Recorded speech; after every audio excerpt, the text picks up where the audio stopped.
देश की पुरानी पार्टी यानी कि कांग्रेस अपनी सर्जरी करने में लगी है।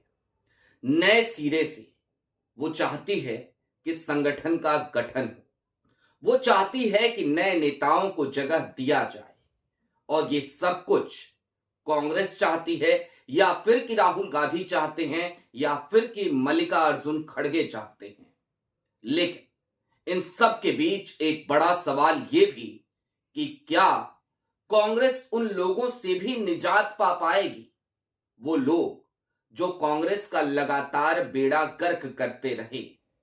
और बात सिर्फ राज्यों के संगठन की या राज्यों की फ्रेंचाइजी रखने वाले कांग्रेस के बड़े नेताओं की नहीं हो रही, बात उन नेताओं की भी है जो नेता कांग्रेस के संगठन में ऊपर बैठे हैं, यानी कि दिल्ली में बैठे हैं, यानी कि जो 24 अकबर रोड पर बैठते रहे और अब कांग्रेस के नए कार्यालय यानी कि 9A कोटला मार्ग में बैठते हुए नजर आएंगे। आप समझ गए होंगे बात किन लोगों की हो रही है। लेकिन हां, सर्जरी होनी शुरू हुई है और दर्द सामने आने लगा है, ये तो तय है। अगर ऐसा नहीं होता तो कमलनाथ का दर्द बाहर कैसे आता? दिग्विजय कमलनाथ की हां में हां कैसे मिला रहे होते? आज बारी बारी से कांग्रेस के कुछ नेताओं की बात करेंगे।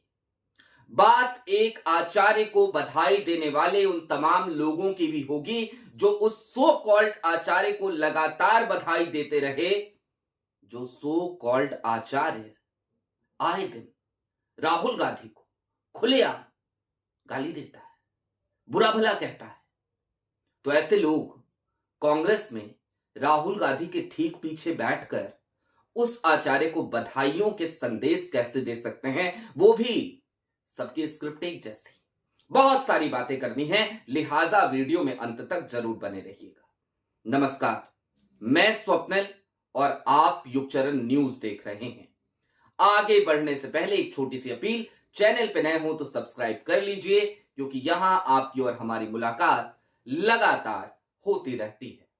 आगे बढ़ते हैं और सबसे पहले आपको कांग्रेस के एक वरिष्ठ नेता, एक ऐसे नेता जिन्होंने एक राज्य की फ्रेंचाइजी ले रखी थी, उनसे जुड़ी एक खबर दिखाते हैं। आपकी स्क्रीन पर एक खबर है।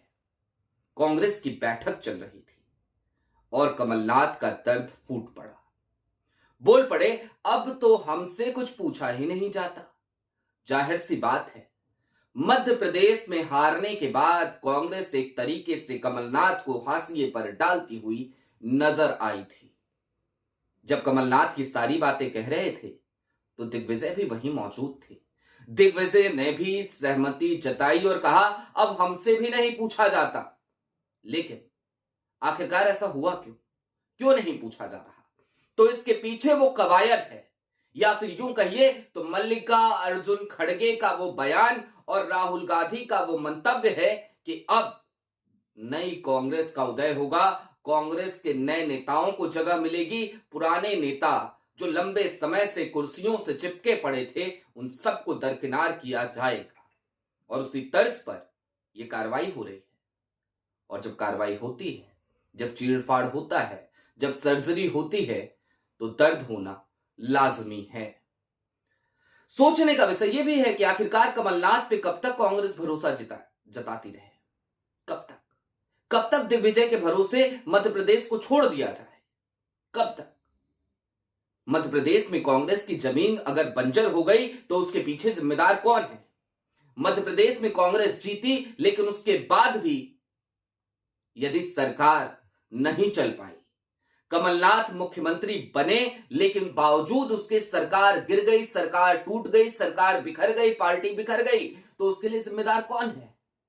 और उस दौर में, बीते मध्य प्रदेश चुनाव में, जब हालात ये कि लग रहा था कांग्रेस जीत जाएगी, हर एग्जिट पोल, हर ओपिनियन पोल यही बता रहा था, उसके बाद भी कांग्रेस हार गई, तो जवाबदेही किसकी है? क्या कमलनाथ की नहीं? तो उस वक्त यदि कमलनाथ ने जवाबदेही नहीं ली, तो आज उनसे कांग्रेस के लोग नहीं पूछ रहे हैं, तो फिर वो दर्द क्यों बयां कर रहे हैं? फिर दिग्विजय दर्द क्यों बयां कर रहे हैं? खैर, ये कांग्रेस का अंदरूनी मसला है, लेकिन हां, इससे यह संकेत साफ है कि कांग्रेस में बदलाव होने लगा है। लेकिन क्या कांग्रेस में बदलाव सिर्फ राज्यों में करने से काम चल जाएगा? उत्तर प्रदेश में भी प्रियंका गांधी की पूरी टीम को किनारे कर दिया गया। उत्तर प्रदेश में भी नए सिरे से संगठन का विस्तार होगा, उसके लिए 3 शर्तें रख दी गई हैं। फिर कभी बात करेंगे, लेकिन इतना तय है कि नए सिरे से संगठन बनाया जा रहा है पूरे देश में कांग्रेस का। लेकिन अब जरा नेशनल लेवल पे आ जाइए। कांग्रेस के राज्यों के संगठन में बदलाव तो हो जाएंगे, लेकिन संगठन महासचिव का क्या, केसी वेणुगोपाल का क्या?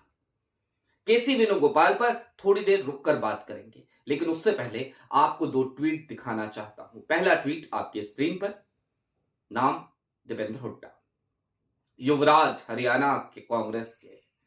युवराज ही कहिए इन्हें, क्योंकि ये खुद को युवराज ही समझते हैं, मुख्यमंत्री बनना चाहते हैं, बड़ी बड़ी बातें करते हैं, लोकसभा में राहुल गांधी के ठीक पीछे बैठे हुए नजर आते हैं। बधाई किसे दे रहे हैं? आचार्य प्रमोद कृष्णन को। आचार्य प्रमोद कृष्णन जो आए दिन जब से कांग्रेस से निष्कासित हुए, ना जाने किस किस तरीके की ओछी टिप्पणियां किया करते थे। हालिया दिनों का एक ट्वीट देखिए आचार्य प्रमोद कृष्णन का, देखा आपने?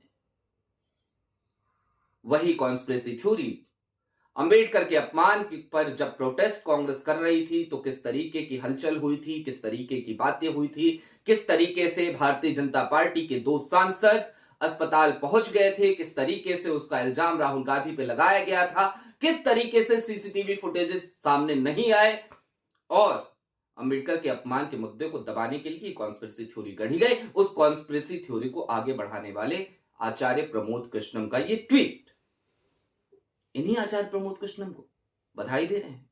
और ये सिर्फ दीपेंद्र हुड्डा नहीं कर रहे, विवेक तनखा जिस मध्य प्रदेश की अभी बात की उसी मध्य प्रदेश से आते हैं और कांग्रेस ने इतनी कृपा तो बरसाई कि सुप्रीम कोर्ट के बड़े वकील विवेक तनखा को राज्यसभा का सांसद भी बनाया, राज्यसभा भी पहुंचाया। उनका भी ट्वीट आपके स्क्रीन पर है, आप देखिए। सेम भाषा, दीपेंद्र हुड्डा का ट्वीट, विवेक तनखा का ट्वीट, एक ही बात। दोनों ने एक दूसरे के स्क्रिप्ट, एक ही स्क्रिप्ट, और बधाई दी प्रमोद कृष्णन को। राहुल गांधी के ठीक पीछे बैठते हैं दीपेंद्र हुड्डा। राहुल गांधी के फ्रेम में अक्सर नजर आते हैं दीपेंद्र हुड्डा। राहुल गांधी से खुद को बड़ा करीबी बताते हैं दीपेंद्र हुड्डा। तो फिर एक ऐसे आदमी को बधाई आप देते हैं जो आदमी लगातार राहुल गांधी को क्रिटिसाइज करता है, ना जाने क्या क्या कहता है। तो जरा सोचिए कि यहां पर बदलाव कब होगा। अब बात संगठन महासचिव केसी वेणुगोपाल की। केसी वेणुगोपाल के नेतृत्व में उनके संगठन महासचिव रहते कांग्रेस के संगठन का बेड़ा गर्क ही हुआ है। संगठन महासचिव केसी वेणुगोपाल के नेतृत्व में कांग्रेस 30 से ज्यादा चुनाव भी हार चुकी है। बावजूद उसके 6 साल से ज्यादा का समय हो गया, केसी वेणुगोपाल अपनी कुर्सी से इत्मीनान से चिपके हैं और ऐसा लगता है जैसे कहते हो किसी के बस का हो तो हटा के दिखाओ। केसी वेणुगोपाल खुद अपने दम पर कांग्रेस को इधर के क्षेत्रों में एक सीट नहीं जितवा सकते। दक्षिण भारत से यानी कि केरल से अपनी एक सीट जीत कर आ जाते हैं और संगठन महासचिव के पद पर बने रहते हैं। लोकसभा के भीतर सिटिंग अरेंजमेंट्स हालिया दिनों में चेंज कराई गई तो अखिलेश यादव को दूर फेंककर केसी वेणुगोपाल ने वो कुर्सी हथिया ली जो राहुल गांधी के ठीक बगल में थी। अब राहुल गांधी के ठीक बगल में बैठे हुए नजर आते हैं केसी वेणुगोपाल लोकसभा में। तो जरा सोचिए, अखिलेश यादव जिन्होंने राहुल गांधी की उत्तर प्रदेश में एक तरीके से वापसी कराई लोकसभा चुनाव में, उनको दूर करते हुए केसी वेणुगोपाल नजर आए। हरियाणा के चुनाव की हार के बाद ना जाने क्या क्या बातें केसी वेणुगोपाल के बारे में कही जाने लगी, किस किस तरीके के आरोप लगे, उसके बाद भी वो अपनी कुर्सी पर बने हुए हैं। तो बड़ा सवाल तो यही है कि राहुल गांधी राज्यों में संगठन में चाहे जितने भी चेंजेस कर ले, जब तक ऊपर के लेवल पे चेंजेस नहीं होंगे तब तक कांग्रेस कैसे काम करेगी? क्या ऐसे ही काम करेगी? क्या ऐसे ही उस पार्टी के सामने जो सत्ता में बैठी है लड़ पाएगी, जो एक तरीके से जब चुनाव नहीं हो रहे होते तब भी चुनावी राजनीति कर रही होती है? जवाब है नहीं। तो राहुल गांधी को जरूरत है ये समझने की कि इतना सब कुछ पर्याप्त नहीं है, अभी करना बहुत कुछ है, अड़ना पड़ेगा, लड़ना पड़ेगा। भाजपा से लड़ने से पहले अपने अंदर बैठे हुए स्लीपर सेल के लोगों से लड़ना पड़ेगा। बहरहाल अभी के लिए दीजिए इजाजत। ऐसे ही तमाम अपडेट्स, तमाम डेवलपमेंट्स के लिए जुड़े रहिए युगचरण के साथ। शुक्रिया।